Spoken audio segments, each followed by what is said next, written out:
Welcome, everyone. Thank you for joining us this morning at today's Transit Choices meeting. My name is Robin Budish, and I'm the director at Transit Choices. Our mission is to advocate for a first-rate regional transit system in Baltimore and throughout Maryland, a system that is equitable, efficient, safe, and reliable. Each month, it's our pleasure to bring you meetings with key transportation leaders to share updates on the work that they're doing and projects that are extremely important to our city and to our region. And this morning, we are pleased to have two presentations. We've got Kate Sylvester, who is going to kick off the Robin, meeting. Robin, you're muted. Oh, I'm muted? Can you hear me now? Yeah. Great.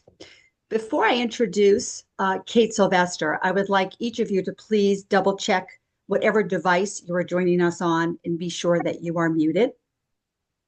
And if you are new to the Transit Choices meeting, if you would kindly put your email contact information in the chat, I will be sure that you receive both presentations from today's meeting as well as the recording.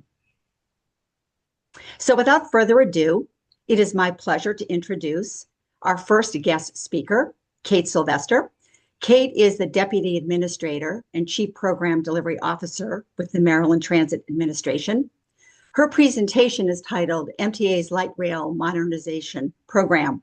We're delighted to have Kate with us today. This is going to be a transformative project for Baltimore and beyond. And Kate is going to provide details and give us an update on this very important historic project. Welcome, Kate. Good morning. Thank you for that introduction, Robin. Really pleased to be with you all this morning. I appreciate the invitation to share what I think is some really good news. So let me share my screen.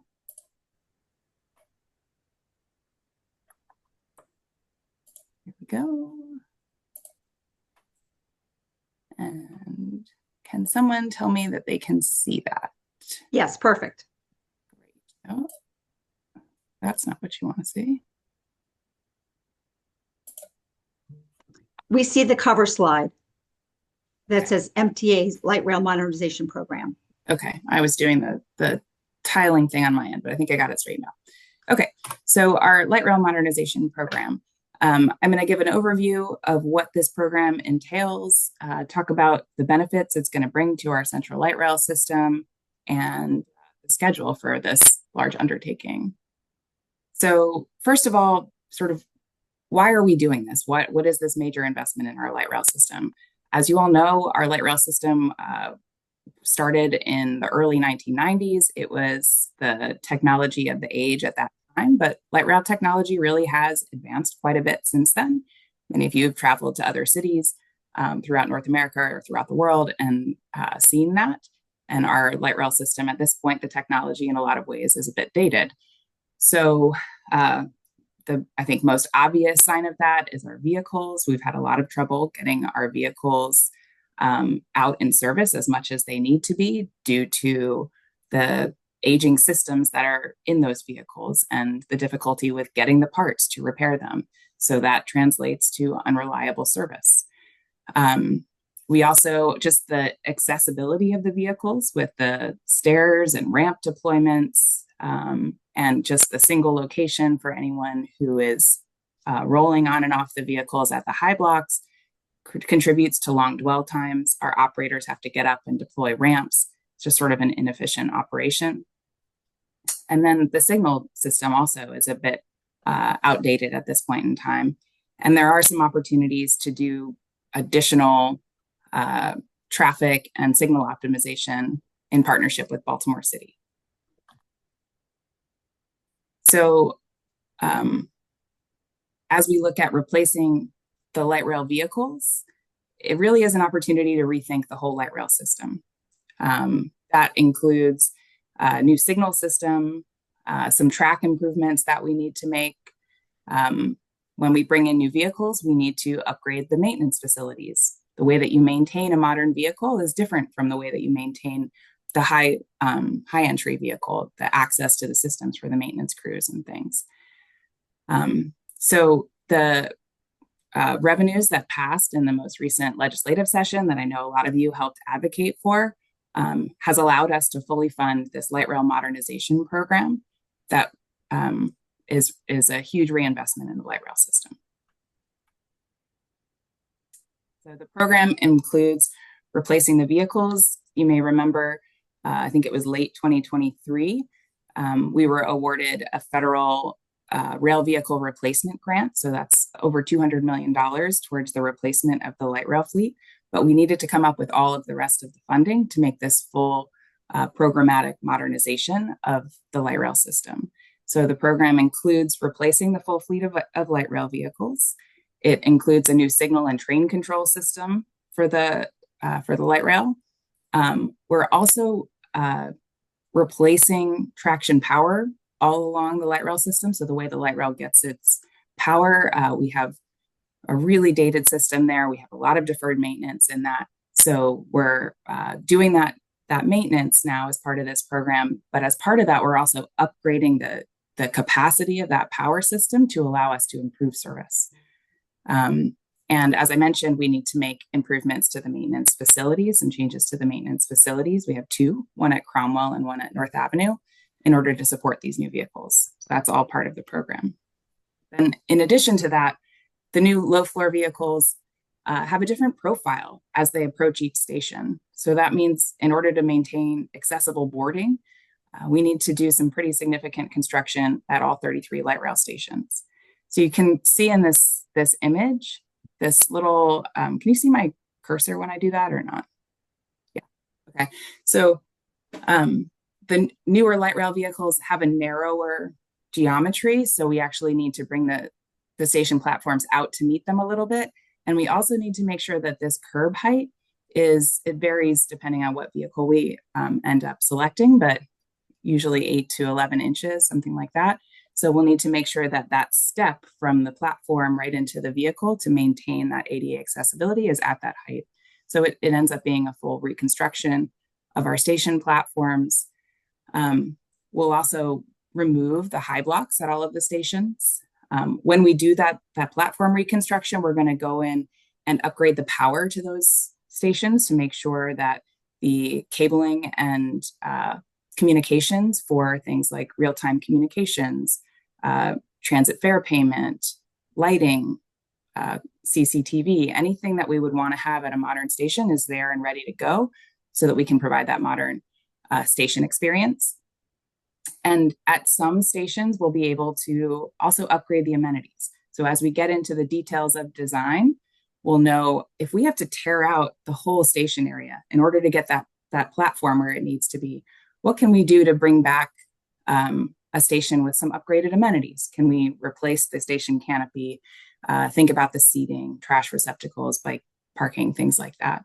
So this is not a wholesale replacement. I just don't want to mislead anyone. It's not a wholesale replacement of every bench and station shelter and that sort of thing throughout the whole system, but we will have some ability to do those types of things and upgrade the amenities. And it's not on the slide, but we'll also be looking at doing updating the wayfinding signage throughout the whole system. The last note there is the light rail track in the Central Business District. This has been a separate project at MTA for a number of years. It's been deferred a few times due to funding challenges, and also with CSX doing the Howard Street Tunnel project underneath of Howard Street. It was not a great idea to be then also trying to lay new rail on the surface of Howard Street. So we've deferred the project so that CSX could finish their work on Howard Street. But it is very much needed work to do the replacement of the rail, just a state of good repair project. And so we're going to pull that into this light rail modernization program too. So we're taking sort of a cut once approach. We're going to be doing construction in this area. We want to get everything done and not be coming back to have successive disruption and construction impacts. So some of the benefits of the program, I'll have a few more slides that go into a little bit more detail on these, but accessibility is a major component of this. We're going to be able to provide additional frequency reliable service, not cutting service for broken trains anymore, faster boarding, faster travel times, safety improvements, security improvements, and like I've mentioned, some modern and refreshed station design features. On accessibility and dwell time, you can see in the photo from Denver, just being able to have everyone, no matter how they're traveling, board through all doors, no stairs, really does shorten the station dwell time, the time that we're at each station. That adds up over the course of the light rail line to likely 7 to 8 minutes along that full line, which is significant travel time savings for people making a longer trip along the line. I think I've covered that. Another important benefit, we're going to be working very closely with Baltimore City DOT on traffic pattern and signal optimization opportunities. Signal delay is over a quarter of travel time in the Central Business District. We've all experienced that. It's a little bit frustrating when you're continually waiting at each intersection on top of all of the stations that are in the area. And we have transit signal priority. We actually just last month finished a sort of upgrade and improvement project that is already showing 1 to 2 minutes of travel time savings in that area. So that's an ongoing effort, but we are going to work closely with Baltimore City to look at where can we think about removing left turns across the light rail line. We have a lot of vehicles hitting trains, right? That's a bad situation. And so I think there's really some improvements that we can make as we roll this out, and our stations project can make the roadway changes as needed to accommodate that more efficient and also safer travel along, particularly along Howard Street. And we think that that'll result in some travel time savings as well.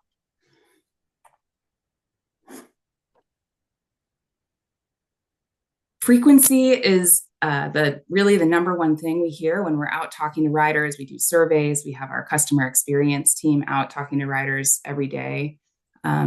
Waiting for your train or your bus, that penalty, the way that you feel about waiting time is really amplified compared to how you feel once you're on the transit vehicle.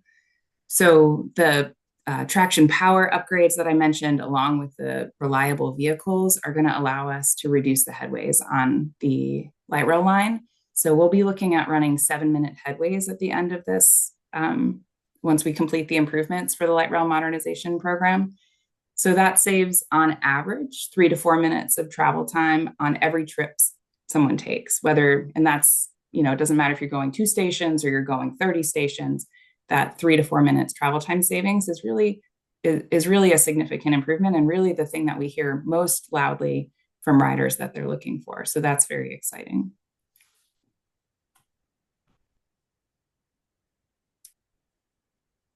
So the schedule for this program, this is a big undertaking, and it is really something that we should think of as probably an 8 to 10 year program. So our schedule for the vehicles really drive everything. So we need to make the maintenance facility improvements, the station improvements, everything I've mentioned, but that all keys off of when are we going to receive these vehicles so that the system is ready to accept them and get them into service. So early this fall, we'll release the request for proposals, basically enter market to select the vendor for our vehicles. That process takes over a year generally. So next fall, we'll select our vehicle manufacturer. And then 2027 ends up being really a design and getting that manufacturing process up and running. At that time, we also need to then be in construction on stations and maintenance facilities.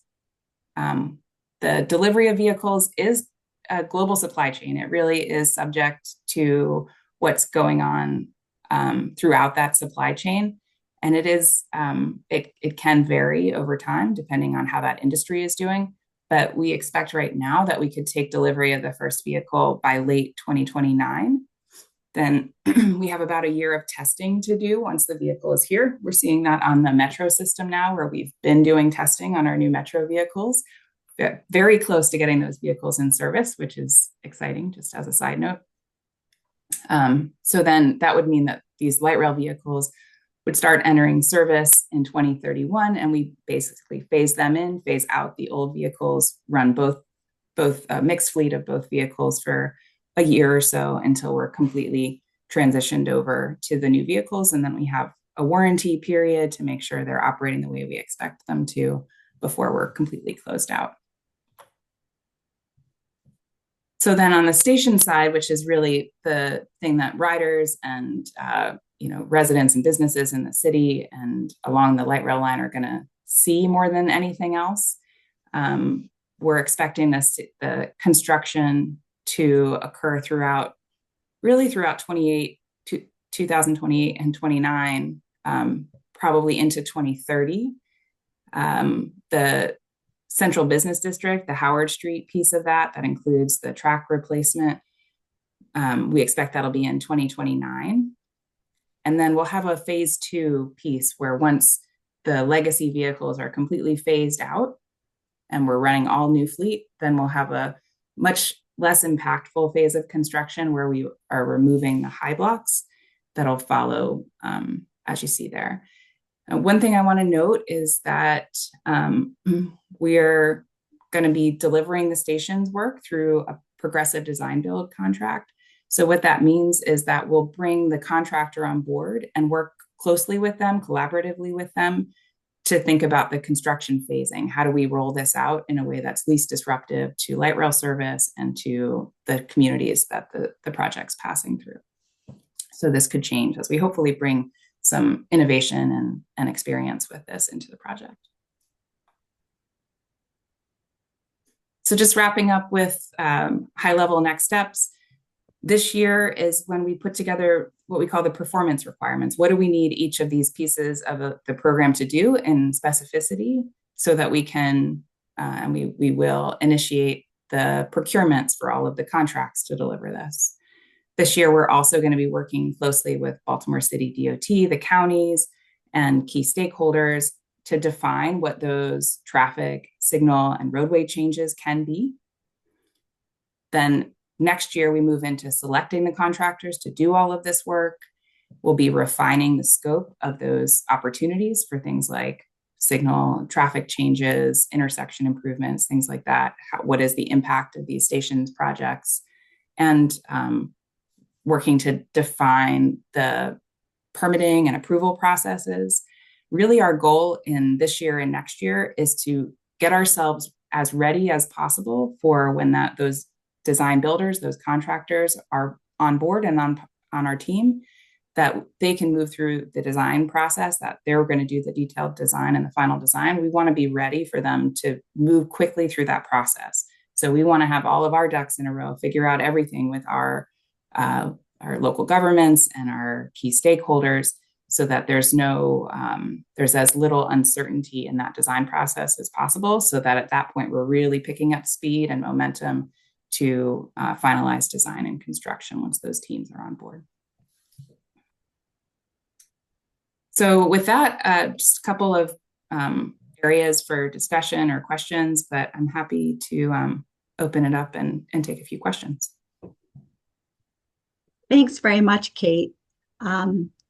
If we could just take down that final slide so we can see the full gallery. Wonderful. So during this Q&A session, you may, raise your hand and I will acknowledge you, or you may place your comment in the chat and we'll make every effort to get to each of your comments and feedback. So Michelle, would you like to kick us off? Yes, thank you. And Kate, as you know, have been very focused on the Howard Street Light Rail program. I had a meeting on behalf of Downtown Partnership and other stakeholders with MTA in November 2023.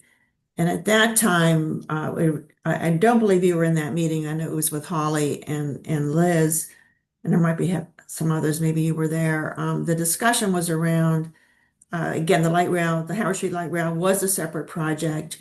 It really could not start, the rail replacement really could not start before the tunnel was completed, which at that time was projected to be, I think, 2027. That since then has been accelerated, but At that time, the discussion was around the fact that these tracks were beyond their useful life already.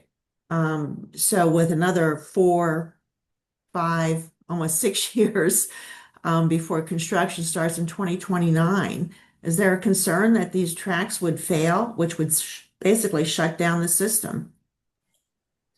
So what we've done, seeing that that project wasn't going to move forward at that time that it was initially planned for, is had our maintenance of way team do additional work in that area. So there have been some spot track replacement, sections of track replacement. They've done a lot of state of good repair, sort of heavy maintenance work to extend the life of that track.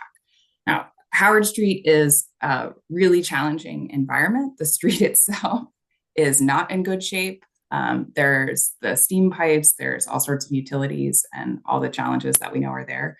So we continue to sort of be ready to respond to unexpected issues that pop up due to the nature of the roadway. But in terms of maintaining the track, we have our maintenance of way team doing a heavier maintenance approach to that section of the track in order to continue extending its life and the safety of the track system until we do the full rail replacement.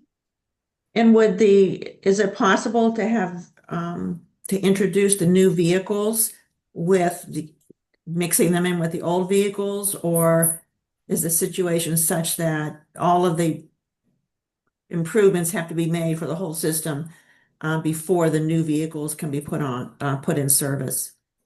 No, the program will include a transition phase where both vehicles will be running. We'll be running a mixed fleet of vehicles.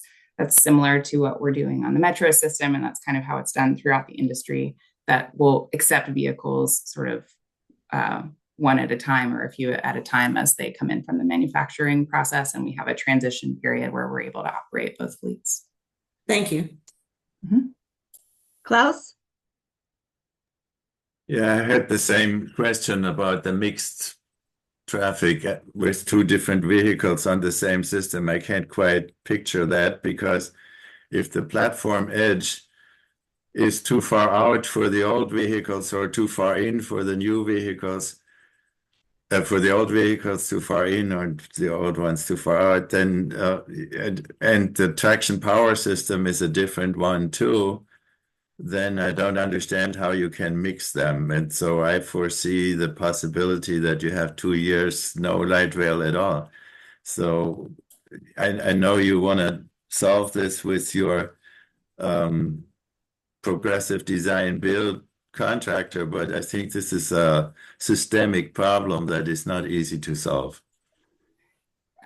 It's challenging, no question. There's a number of systems that we're in touch with who are ahead of us in making this transition, and it has been done. There's a couple of different approaches to doing it. You can either have a temporary panel on the side of the narrower vehicle to sort of bridge that gap, or you can have a ramp system or a connection system on the platform to reach out to the narrower vehicle. There's a couple of different options, but it is something where we do expect the design builder teams to bring us the approach that they think is going to be most effective. But we have seen at least 2 different models for doing it in North America.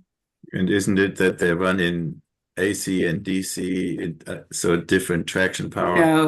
No, we're not switching the type of traction power. We're just increasing the capacity of the traction power system. Seeing no other hands raised, Kate, I'd like to share some of the comments in the chat. One is from Olivia. Will there be any changes to ticketing? We have a fare systems project to sort of modernize our fare system overall across all modes at MTA. That is separate from the light rail modernization program, but we will be making sure that it's integrated, that whatever equipment they need at stations, for example, is provided for that sort of integration. But we're not planning any changing to ticketing specifically associated with the new vehicles. And a comment from Al, can the traffic and signal changes start sooner to improve the Howard Street corridor? That's a great question. I mean, it's definitely something we can explore. If it's as simple as a signal timing change, maybe it could. If it requires more physical infrastructure changes, it probably needs to take a bit more time. But as I mentioned, we're just finishing up a transit signal priority project. We have another one funded through a federal grant coming up in the next year or so. So definitely, if there's opportunities to make some signal improvements or those sorts of things in the short term, we'd like to do that. Great. From Tommy, is there any chance of restoring direct light rail service between Penn Station and BWI? That's a good question. We are very close to restoring light rail service between Penn Station and Camden Station, which has been affected by Amtrak work for the last few years. I don't know that there's plans right now to extend that to BWI, but that may be something that we would have the ability to do with that additional traction power capacity and the ability to run more frequency. That's something I can look into a little bit. We have two more comments and questions. From Anna, is there any update on getting the current vehicles working, given that it will be several years before we receive the new vehicles? Yeah, so we have put a few things in place recently or over the last year or so to try to improve the reliability of the current fleet, and we'll be carrying that forward. So lately, our vehicle availability has improved. We have all the vehicles we need for daily service. That was not true there for a while with a lot of the maintenance problems we're seeing, but we brought in some additional sort of trend analysis and diagnostic support, and then also have made a big effort on spare parts. These parts for these old vehicles just have really long lead times because they're so hard to find at this point in time. So we've done some things to try to more proactively be able to get these vehicles out in service, and that's showing definite improvements right now. And we're going to really stay on top of that because we need these vehicles to keep operating for the next 5 to 7 years, really. Michelle asks, wouldn't reducing or eliminating the left turns on Howard Street require closing part of the corridor to vehicular traffic? I don't think it requires closing parts of Howard Street to vehicular traffic if we're just talking about removing left turns. There are some places, like the block that always comes to mind for me is Saratoga to Lexington, where vehicles are traveling in between the light rail tracks, where I think we should have a conversation about whether that is a safe arrangement and something we want to continue. But ultimately, that's Baltimore City DOT's decision, but something we're gonna work closely with them on. And the last common question, I should say, are the current stations designed? I'm sorry, the current stations are designed for 270 feet long 3-car trains. Will the new trains and stations be shorter? No, we're maintaining the ability to run 3-car trains. We still see that as a really important part of being able to run. Right now, it's particularly game day service when we have those influxes of high ridership times, but events throughout the city. And we really want to be planning for additional ridership over the next generation on light rail. So we are maintaining the 3-car train system. Kate, we have a question on behalf of Transit Choices, which has to do with funding. So it's wonderful that that you've received funding for the project. Where does it stand in terms of additional funding needs as the project moves forward? So the light rail modernization program is fully funded in the current budget, which is fantastic. So we expect to be able to move forward. I'm sure you've all seen, we're watching our federal funds really closely.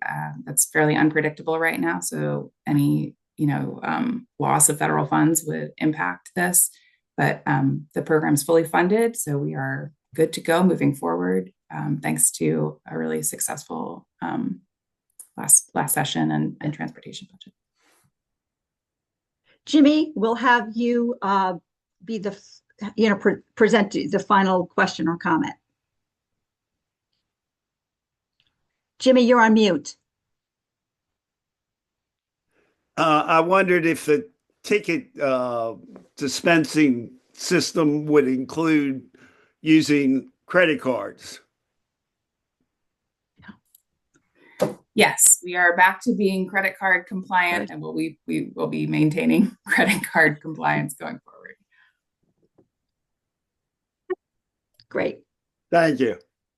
Well, thank you so much, Kate. We know how busy you are, and we're always appreciative of you being so gracious with your time and providing updates. And we look forward to inviting you back again when you have more updates to share.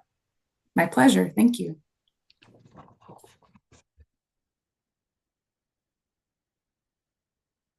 Unfortunately, I have another meeting. Apologies to Chris. Don't take it personally, but I have to drop off.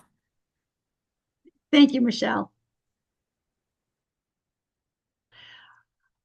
Our next guest presenter is Chris Ryer. He is the director of the City of Baltimore Department of Planning. He's going to speak with us today and have a discussion about looking back and forward. And I did send out with the meeting announcements a press release on Chris's retirement. So we're going to miss him very, very much. And we are very grateful for all of his hard work and accomplishments over his tenure as director. So Chris, the floor is yours. Thank you, Robin. Yeah, I figured Robin invited me because of that retirement announcement. Just to bring you up to speed, the person heading the replacement process is on this call. You have direct access to John Laria through the chat. John is the chair of the Planning Commission. He, along with the vice chair and the deputy mayor that's both on the commission and who the director reports to, are sort of managing that process. I know it has begun. We have committed a lot of time to it. We're not rushing it. We're doing a national search. And we're certainly open to any suggestions for candidates. I can say we've looked at least 50 to date. I guess I don't want to put words in the chair's mouth, but I think there's a consensus. We're looking for a candidate with vision. And a candidate that can articulate a growth strategy for the city of Baltimore. I personally, this is me speaking, think the department is a high functioning department. We have recruited a lot of really sharp new people. It is not a broken department. It is a department in very good shape. And we don't need a manager for that department that has to hit the ground running. I really support the commission's vision that we need somebody that can articulate a vision and specifically a growth strategy for the city as a whole. So today, this is sort of, as Robin said, lessons learned. Where do we go from here? So I took this job 6 years ago, just over 6 years ago. Within the first 3 months, the mayor resigned. And at the top level, the deputy mayor resigned. There was a whole turnover in city government.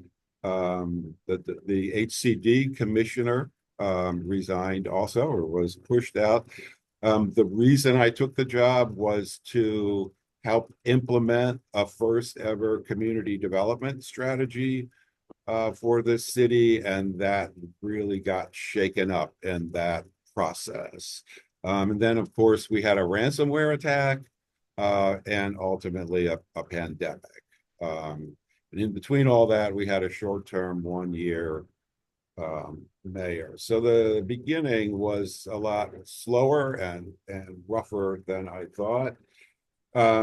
But from there, what I quickly realized was once we had a community development strategy, it was held up everywhere by infrastructure issues.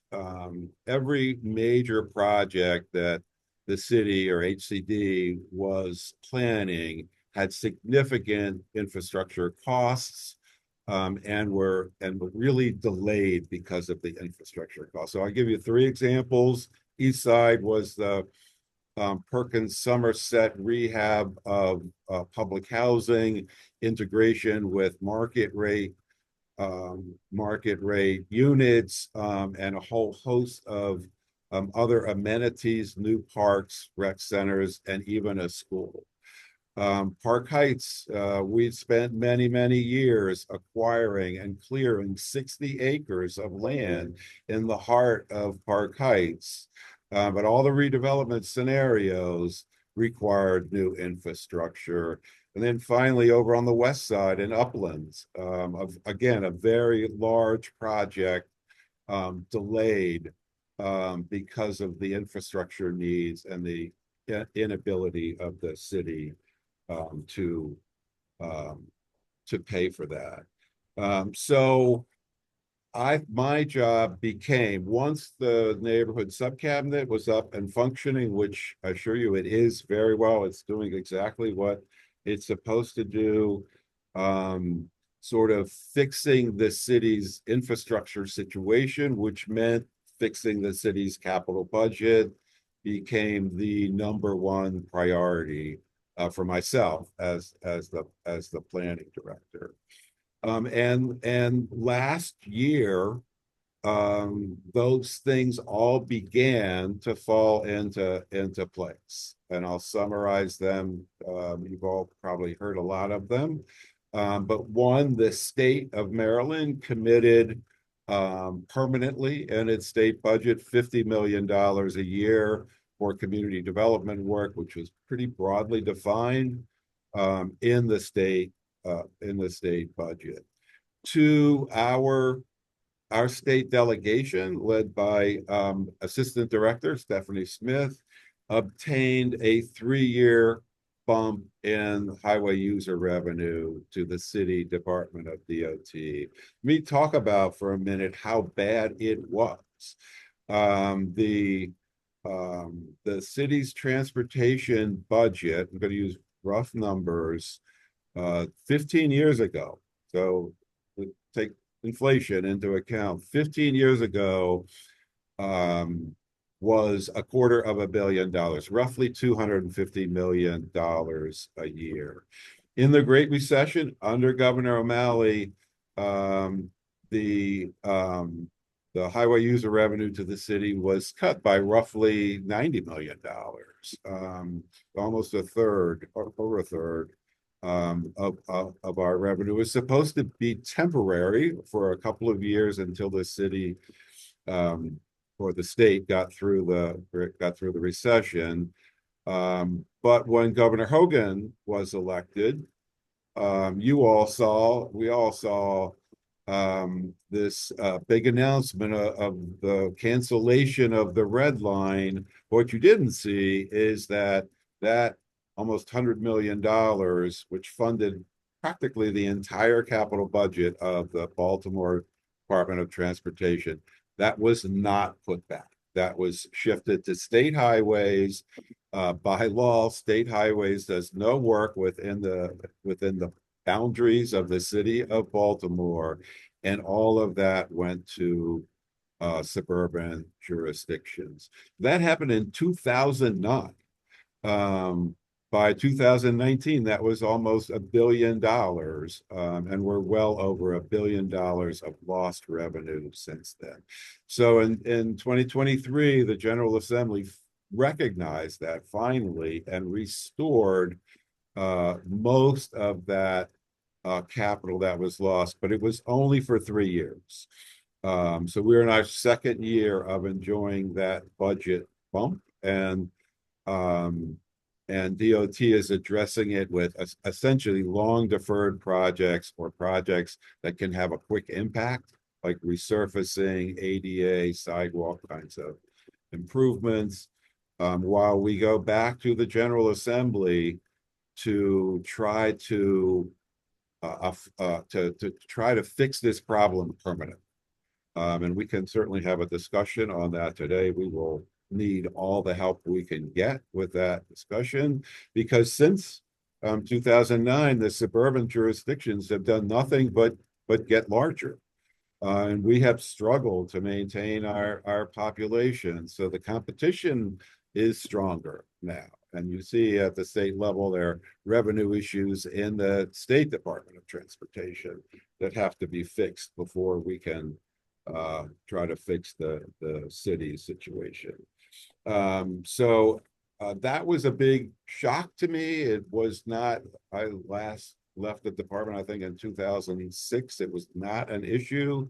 Then you may remember the city had a number of large streetscape projects underway at that point. All that was gone.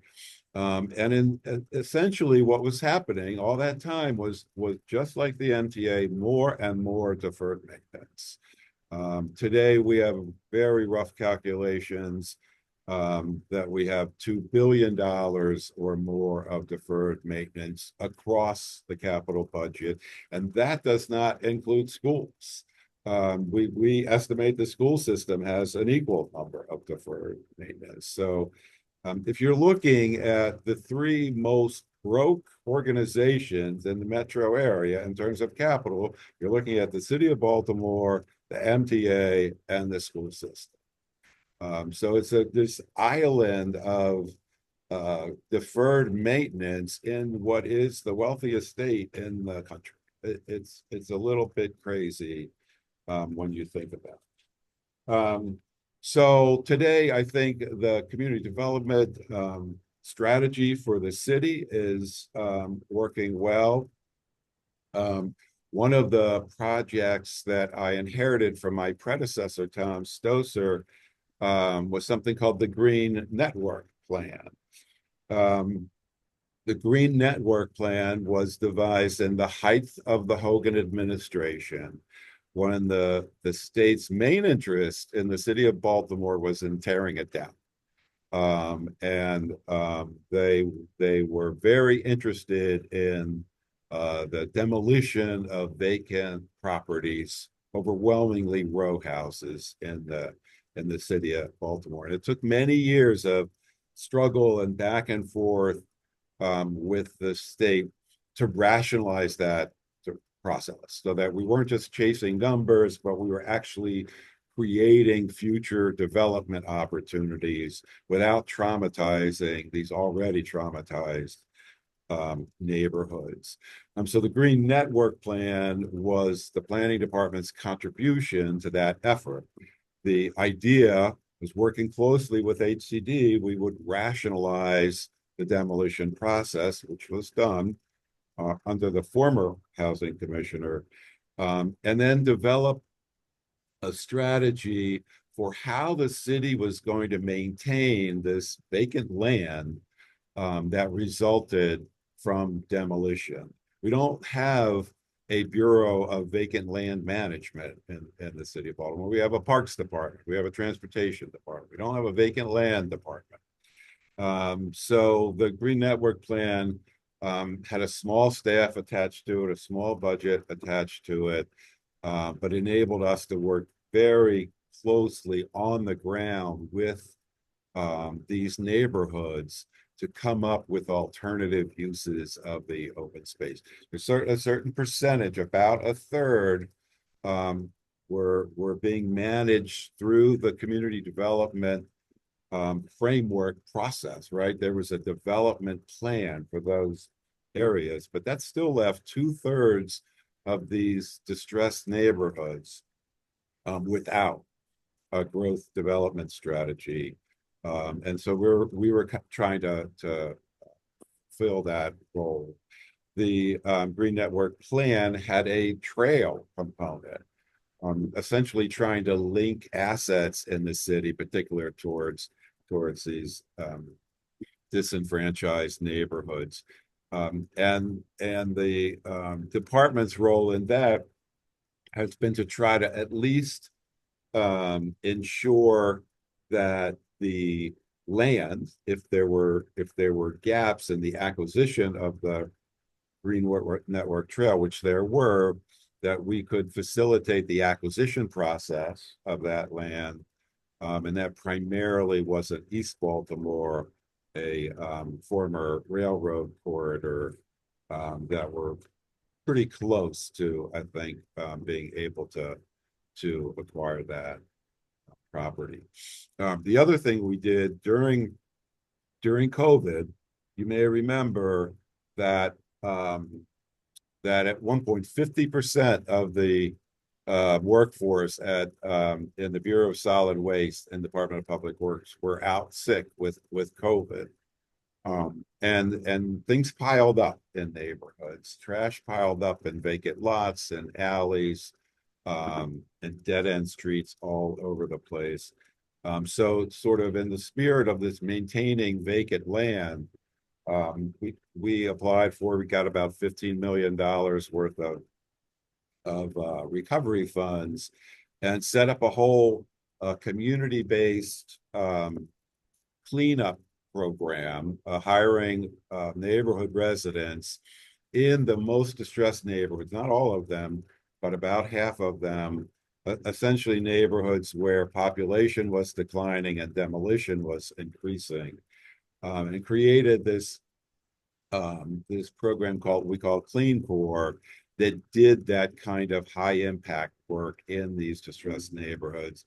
And I'm happy to say we've been able to expand that through kind of different ways of managing that work to a much larger number of neighborhoods. And that now we're in a vast majority of neighborhoods where there is population loss and vacant, high degrees of vacancy. So that's kind of where we are now. I'll finish up with kind of where we're going in the future. It's fun I'm glad to be able to follow Kate. Certainly there is a gigantic amount of work to do in downtown Baltimore. Howard Street's a great example of it. Our situation is, again, 20 years of deferred maintenance. The signal system is falling apart. You see it. You'll see downtown signals on flash from time to time. That's because water's gotten into the system or something, but the individual facilities are starting to really break down. More importantly, there's no connection within the system. The signals can't talk to each other. They can't talk to DOT. Only a very small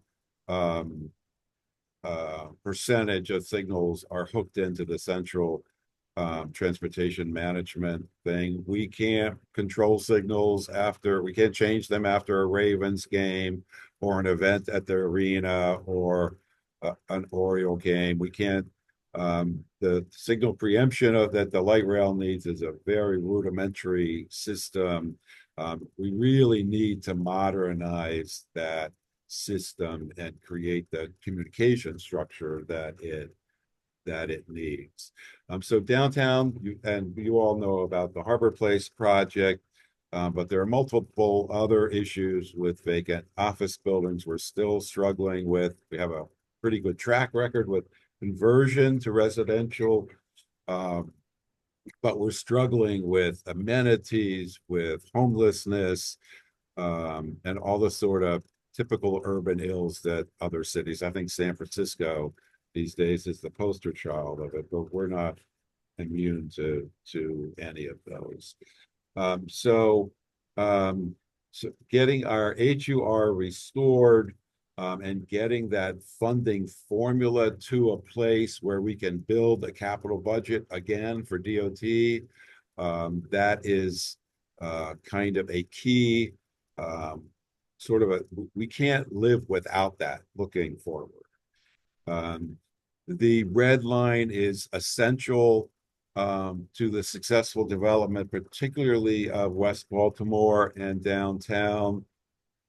We are doubling down on it, as we are with all the transit lines. So you may remember we completed at the end of last year, we completed the 10-year comprehensive plan for the city. It was a struggle. I got to admit, it was 4 years. The city changed a lot within those 4 years. We changed a lot. The comp plan changed a lot. We struggled with how to articulate beyond our community development strategy, our neighborhood planning strategy. And it really gotten stale and inequitable. There were lots of neighborhoods that had detailed community plans, but there were a lot of neighborhoods that did not. So towards the end of the comprehensive planning process, we started working closely with the MTA and MDOT itself, and began to look at what a really vigorous TOD planning process in the city would look like. We created a couple of maps that show really the concentration of primarily rail, but not exclusively rail, opportunities in the city, both with the red line and without the red line. And this department's very committed to looking at that and maximizing that. We're trying to do that on the red line to improve their competitiveness and their application for funding. But we want to do it across the city.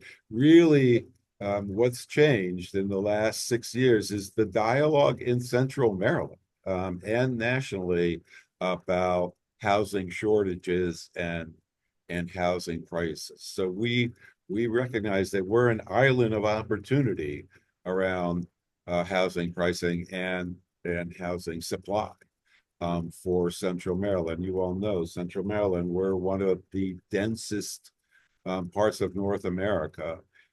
So Central Maryland, if we can play a part in that housing market that's constructive, especially around affordability, I think that is a real opportunity looking forward that we only began to explore in the comp. We're looking forward. We're already working with MDOT, including MTA, and our DOT on figuring out how to manage this citywide TOD process. We're talking about dozens of different station locations. There are some of them, MDOT priorities, where there's state-owned land, creating an opportunity. There are some that are of interest to our DOT where there are significant safety issues. And there are some that are of special interest to us where there are significant land use opportunities.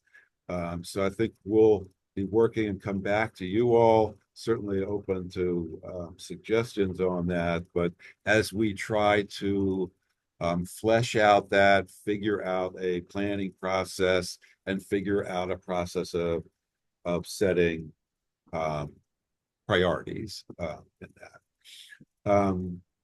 I wouldn't lie to you and say that a lot of our problems are bigger than the city, and we're strong advocates of a Central Maryland transit plan where people that live in the city have access to employment, and you've seen the employment growth, particularly in the areas of Maryland just north of DC and northeast of DC.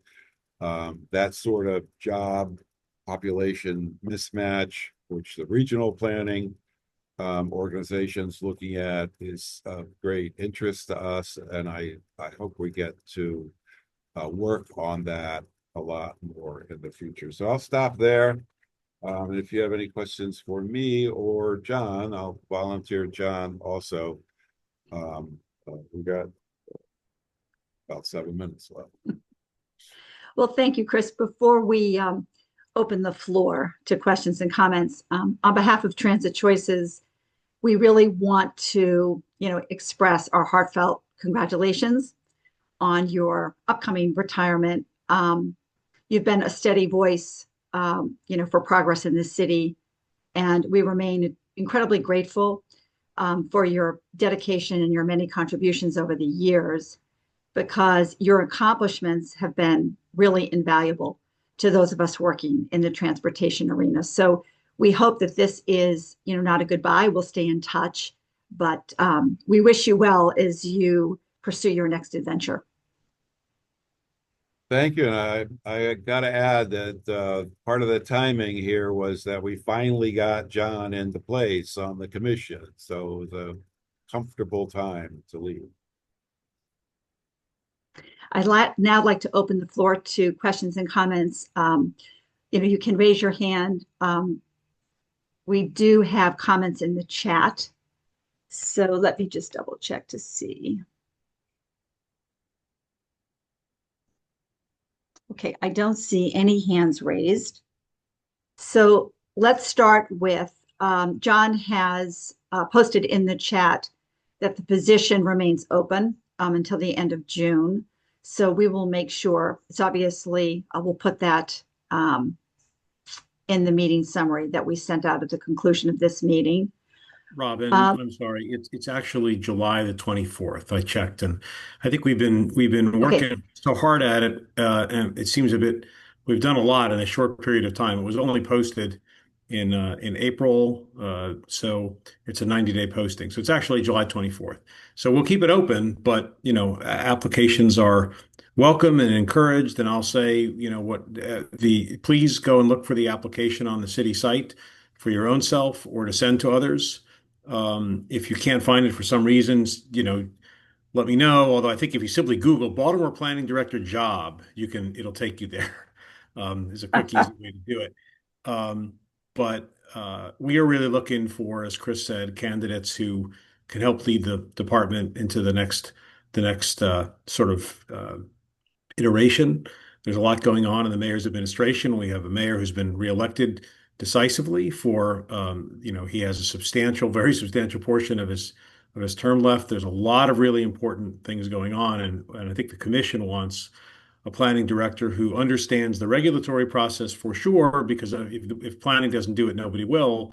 But well beyond regulatory, it's about having a vision, understanding that planning is part of the economic development enterprise of the city, and that we should be encouraging high quality development with community input and all the safeguards that should be in place. But that this should be a place that people want to invest. It should be a place that people want to come to live, to stay, to raise families. And that's the kind of person we are looking for.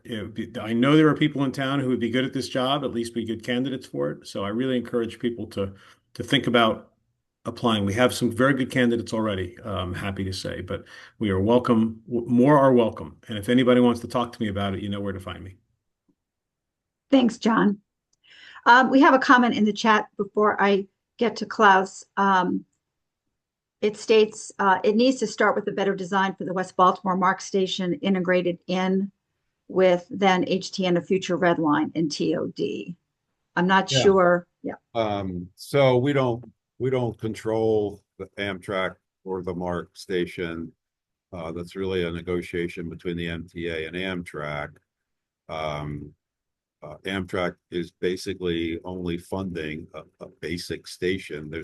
They don't use that station. So they don't have any interest in it. But we do have a lot of interaction with the maglev system. And I do want to say that that it's quite possible under the Trump administration that the maglev project will get legs.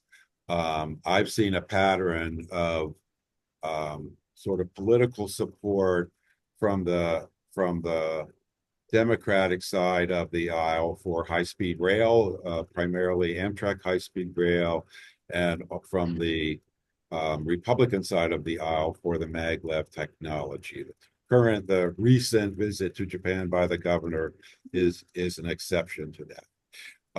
But I guess it would be 4 years ago, the city planning department and the city transportation department recommended the no-build alternative for the EIS on the maglev project, as did every other jurisdiction between Baltimore and Washington and the government of Washington. So we work closely with the Washington Planning Department on that. There are several reasons there. First of all, the preferred alternative by the maglev for the Baltimore station was not downtown Baltimore. It was the Cherry Hill community. We thought this was an economic injustice, although they were pitching it as an opportunity. What they were really building in Cherry Hill was a 5,000 car parking garage that would have destroyed any economic development opportunities for this.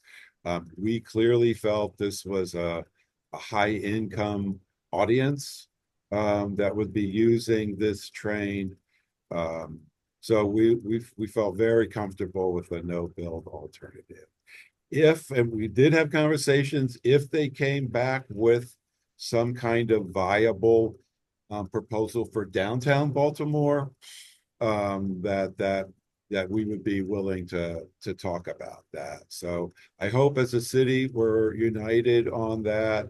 There are interesting things that could be done downtown. It'd be very challenging, but it could be an opportunity. So. Thank you. So we have one more comment in the chat, but I want to get to Klaus, and then we do have a brief announcement on behalf of the Baltimore Metropolitan Council. So apologies for running over a little bit, but thank you for staying with us. Klaus? Yeah, just wanted to thank Chris for his successful time at the planning department. It is my impression too, what he said, that the planning department is a very well organized department, which we cannot say to all the departments in the city. And his presentation today really showed the full breadth and width of what the planning department addresses through the fact that they do the capital budget. And so he spoke a lot about what DOT needs to do, what housing does. That is in the nature of the planning department, because that's what planning is, to really see and have a vision for the future. And I very much agree also with the notion that we should grow as a city and that there's a huge opportunity in the housing market. So I just enjoyed always working with Chris and wanted to thank him for all the good work he did. Well, thank you. And I hope I'm participating after I'm planning. John? Robin, yeah, I don't want to, I mean, I know we're over time, and this is not the place for the Planning Commission chair to say nice things about the planning director. But, you know, I do want to say that Chris has been an outstanding leader. We'll be fortunate to find someone who has all the skills that Chris has brought to this job, all his history, all his passion and dedication to the city. So we will celebrate Chris at an appropriate time.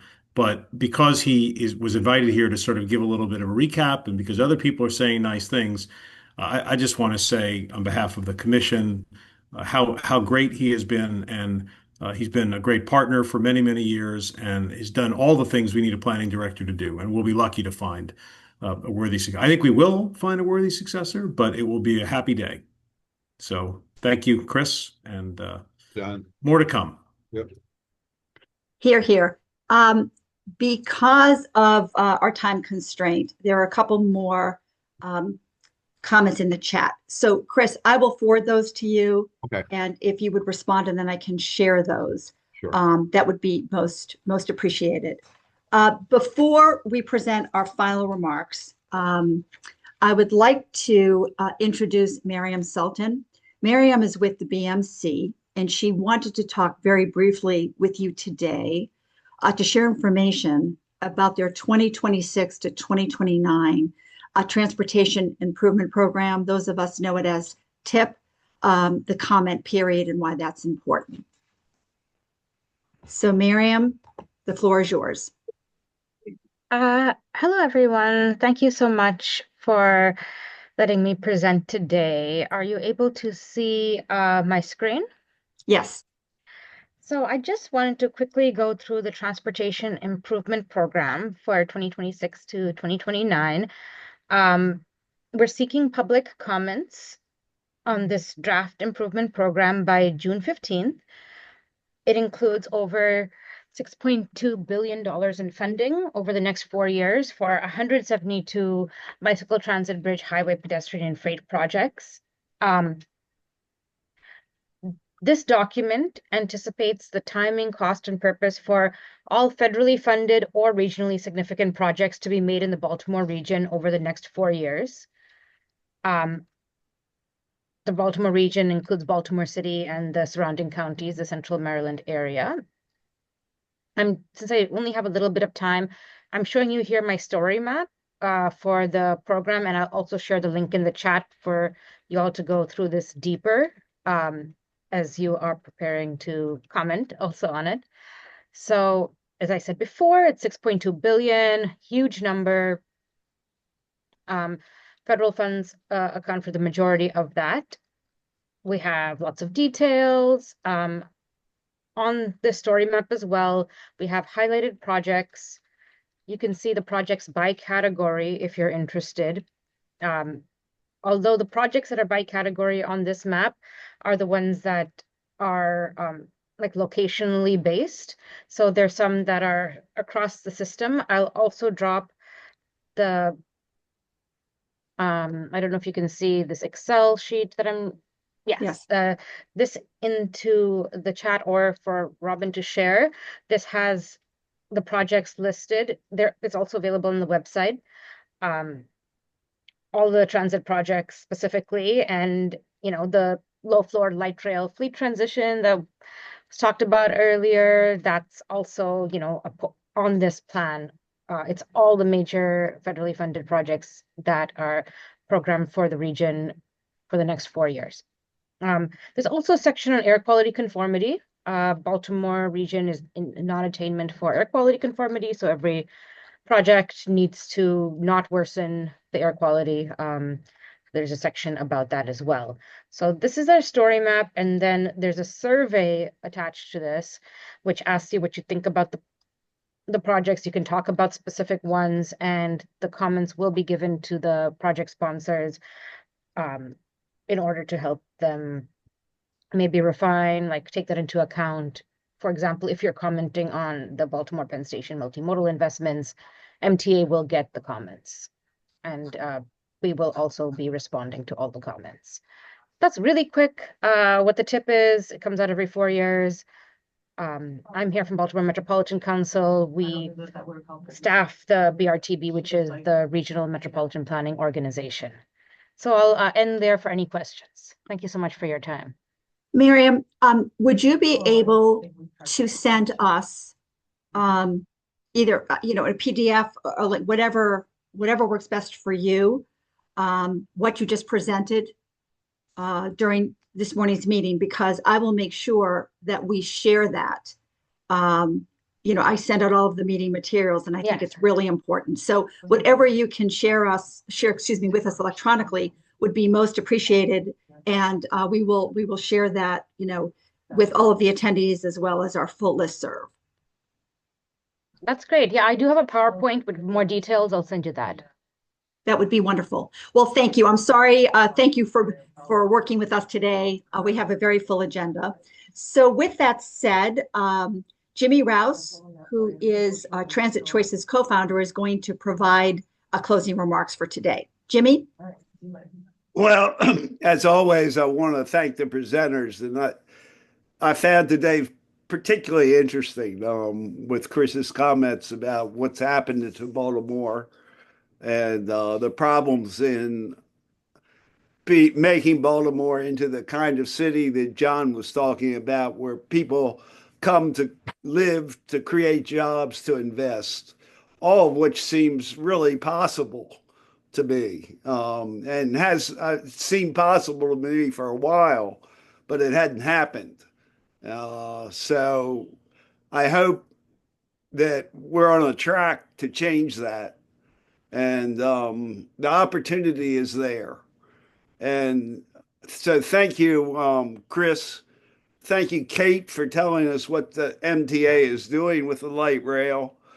Thank you, Miriam, for presenting this plan for BMC and requesting feedback from our attendees, which could be very useful and give people an opportunity to feed into what happens to Baltimore in the next 4 years. So I hope you all, as listeners, will take advantage of that. As always, I want to thank the attendees because it's your attendance that enables us to attract these interesting presentations. And so by attending these meetings, you are actually advocating for better transit and a better outcome for Baltimore. It's an active advocation part that you all are participating in. It's not just sitting and listening. By participating in these meetings, you are enabling us to bring good presentations, to have a good dialogue with what's going on in the city, and to include you all in it. So thank you. Thank you very much for being here. And we're late, so that's all I'm going to say. Well, I echo, Jimmy's comments and sentiments. Please mark your calendars. The next Transit Choices meeting will be held on Thursday, July 17th. We will bring to you two additional very informative presentations, one from Sean Winkler on behalf of MDOT and one from Delegate Mark Edelson, who's very active in the transportation arena, both in Baltimore as well as in Annapolis. So have a wonderful day, a wonderful month, and we look forward to seeing you soon. Thank you.